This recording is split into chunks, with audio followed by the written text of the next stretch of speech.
Day ভর্তি যাত্রী নিয়েও সময় মতো ছাড়ছে না লঞ্চ। এতে ভ্যাপসা গরমে চরম ভোগান্তিতে পড়তে হয় ঈদে ঘরমুখো মানুষের। তাদের দুর্ভোগ আরও বাড়িয়ে দেয় বৃষ্টি। তবে নির্দিষ্ট সময়ে ছেড়ে যাওয়ায় ট্রেন যাত্রায় এবার মিলছে স্বস্তি। আর বাস যাত্রা নিয়েও খুব বেশি অভিযোগ নেই। সহকর্মীদের সাথে নিয়ে আরও জানাচ্ছেন সঞ্জয় অধিকারী। স্বজনদের সঙ্গে ঈদের আনন্দ ভাগাভাগি করতে সকাল থেকেই সদরঘাট লঞ্চ টার্মিনালমুখী যাত্রীর ঢল। বৃষ্টি উপেক্ষা করে দক্ষিণাঞ্চলের বিভিন্ন রুটে ছেড়ে যাওয়া প্রতিটি লঞ্চে ভিড় যাত্রীদের। তবে লঞ্চে যাত্রী পূর্ণ হওয়ার পরও সময় মতো ছেড়ে না যাওয়ার অভিযোগ রয়েছে। ভ্যাপসা গরমে দুর্ভোগে ঘরমুখো মানুষ। লঞ্চের ভোগান্তিটা অনেক বাড়তেছে আগের থেকে। 12টার দিকে আবহাওয়া একটু প্রতিকূলে চলে যায়, তখন আমরা সাময়িকভাবে 15-20 মিনিট লঞ্চ বন্ধ রাখি।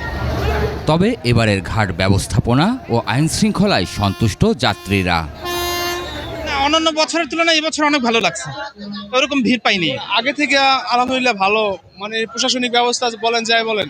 নৌপথে যাত্রী সেবা নির্বিঘ্ন করতে সরকারের আন্তরিকতার কথা তুলে ধরেন নৌ প্রতিমন্ত্রী।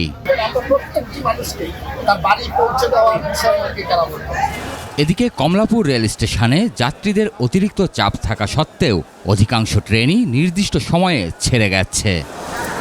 বাড়িতে সবাই মুরব্বীরা আছে, বাবা আছে, মা আছে, দাদুরা আছে, সবাই অপেক্ষা করছে।